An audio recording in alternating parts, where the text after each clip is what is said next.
welcome to the deep dive. Yeah. We all have those moments, right, where life just shifts. That really clear line in the sand, the before and the after of something big. For a lot of people, September 11, 2001 was exactly that kind of day. It just changed everything, our sense of safety. And that's actually what we're diving into today. How trauma, whether it's huge or maybe more subtle, really shapes our lives, how our minds and our bodies hold on to those memories. And importantly, why connecting with our inner child isn't just some, fluffy concept, but can be a really powerful way to heal. Absolutely. And our mission today really is to unpack the insights from Kristin Folts. She calls herself an inner child healing guide, and her work has been all about helping kids and families deal with complex trauma. So we're going to explore her ideas on, well, how universal trauma is, how it creates these unseen emotional wounds, as she puts it, and also the really transformative power that comes when we just give ourselves permission to heal. Yeah, and this isn't just abstract theory, right? We're talking about practical steps, things you can actually do, acknowledgments that can help free you from past hurts, maybe help you show more compassion to others too, and ultimately help you grow into, well, a more authentic version of yourself. Okay, let's get into it. Right. So Kristin Folts, she talks about this defining impact herself, using 9/11 as an example. She remembers that day so clearly, thinking she was hot stuff, getting out of her red Camaro. And then the world just changed. For her, 9/11 was that clear-cut line between before and after. Yeah. Because, as she says, her felt safety and security were stolen by strangers. It's really striking how trauma messes with memory like that. Right. She mentions how, some details fade completely, but at other moments, they stay incredibly vivid, like they just happened. That's trauma. Raw. And she stresses that its influence is universal. It creates these wounds. And while everyone's experience is unique, the weight of it, the impact, it's profound whether you're 5 years old or 75. Yeah. It's not about comparing, is it?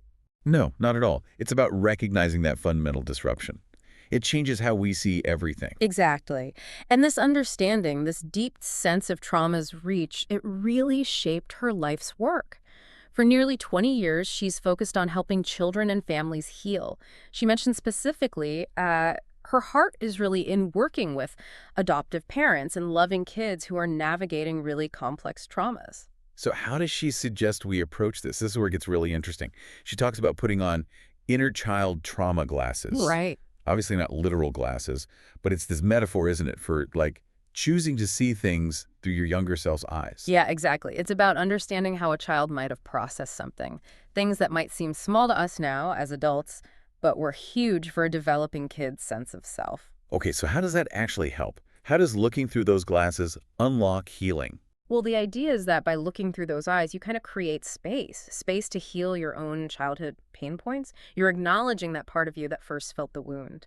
And it also does something else. It builds compassion for other people who, as she beautifully puts it, may be wearing their traumas like an unspoken badge of courage. That's a powerful image. It is. And when you start seeing trauma as this unspoken or unmet need for healing, it changes how you see emotions and behaviors, both in yourself and others. You start to understand they might be coming from these old wounds, these inner child wounds, conscious or not. So it's like shifting from maybe blaming or dismissing that younger self to actually feeling empathy for them. Precisely. You're seeing their experience without the adult filter, without rationalizing it away. And that opens a direct line to those original feelings, not to get stuck there, but to acknowledge them with compassion. That's really the first step towards integrating them, letting them go instead of keeping them buried. That makes a lot of sense. And it brings up the whole question of what counts as trauma. We often think of really huge events, but Folts makes a distinction, doesn't she, between big T and little t traumas. Yes, that's really important. Big T traumas are, the major things: natural disasters, war, severe abuse, life-threatening stuff. But little T traumas, they're maybe less obvious, but still deeply damaging. Things like chronic bullying or neglect, or just constantly having your feelings dismissed. And both types, she says, can be really layered, even multi-generational sometimes. Exactly. Complex stuff. And when these things happen, especially when we're young, we tend to sort of wall off parts of ourselves, don't we, to protect ourselves, which makes sense at the time. A protective mechanism. But the really crucial point she makes is, even if you consciously forget the details, your body doesn't. Your subconscious mind remembers. Right. It keeps a record. Yeah. It keeps counts of every moment of fear, abandonment, rejection, shame, and helplessness. And trauma doesn't discriminate. It knows no race or religion. It's not like it picks people. It's not selective or predestined. Nobody's immune. No one is exempt. That's powerful. So what does this look like in real life? A person dealing with trauma? Well, she says it could be anyone. A veteran, fresh off the battlefield. Or maybe a working professional, someone who has these fuzzy memories. Can't quite recall a specific night, but they have nightmares, they're in therapy, they know something happened. Or think about the immigrant children she mentions. Yeah. Separated from their parents. She's looking for a better life. She tells this incredibly sad story about a little boy in a third-grade class, just holding on to hope he'll see his family again, asking his teacher, "Do I get to go home today?" And then saying, "I really miss my little red race car." Just heartbreaking details. That little red race car. Yeah, it really sticks with you. And it's not just these big dramatic situations either. Trauma happens in everyday life. It could be nameless strangers or a nosy neighbor or even community events gone wrong where, everyone becomes a victim when another human decides to end their life in the name of religion. It's just everywhere. So, okay, picture this scenario she paints. You're maybe 30, 40-something. Life looks pretty good on the outside. The family, the house, money's okay, stressful job maybe, but pays the bills. The classic picture. Right. And then, bam, one night maybe something triggers it and your inner child just shows up. Suddenly you feel like that scared, maybe broken 7-year-old version of yourself. Yeah. And that brings up a critical choice point, doesn't it? What do you do then? Do you just black out the house, shut the blinds, and hope your inner child thinks you're not home? Pretend it's not happening. Or do you actually acknowledge it? Give yourself permission to look at those old pain points.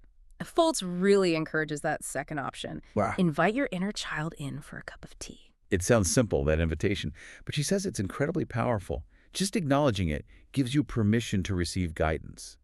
It opens you up to healing your secret pain points, and it allows you to grow, to actually move forward on your healing journey. In doing that, it helps build what she calls an I am mindset. Right, like I'm an overcomer, I am resilient, I am a voice, and my story matters. Yeah.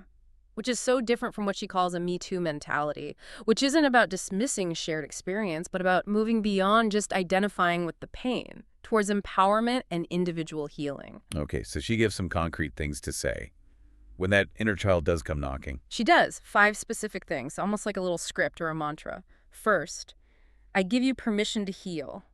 Second, I give you permission to forgive yourself and others. Important one. Very. Third, I honor our journey together. Fourth, I love you. And fifth, thank you. Wow, that's quite profound. Simple but deep. But she's also realistic about it, isn't she? It's not always easy. Not at all. She's very clear. The healing journey is not always one of glitz and glamour.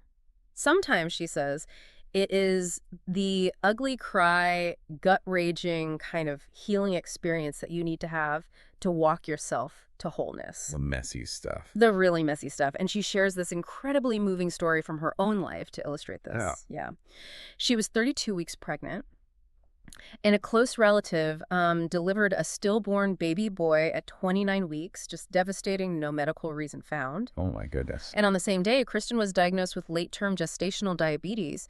Doctors were suddenly worried about her baby, too. So her dreams of this, peaceful water home birth were just gone. Shattered, her courage was tattered and torn. She was grieving for her family far away. That's just overwhelming. Totally. And as she felt her own daughter moving inside her, it triggered this memory from when she was just 4 years old.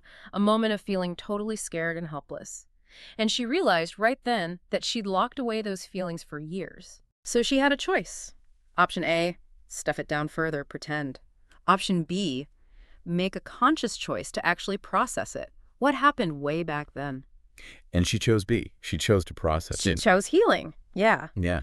And then a few weeks later, her relative, the one who was grieving so deeply, gave her this piece of advice, just incredibly profound advice. She said, you must walk through the pain. Through it. Not around it, not over it or under it. You have to walk straight through it. And the promise is, on the other side of that walk, however long it takes, waiting patiently and lovingly, is healing and wholeness. Yeah. Because if you don't walk through it, it will just keep knocking on your door.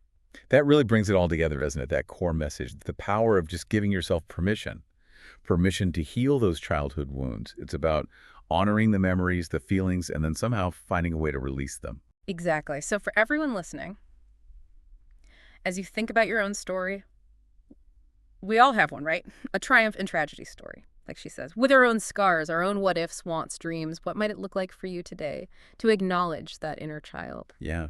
And maybe think about this. If healing really does mean walking through the pain, not avoiding it, what could you discover on the other side? What new insights about your own resilience, maybe about forgiveness or even self-love, what might emerge once you finally face what keeps knocking at your door?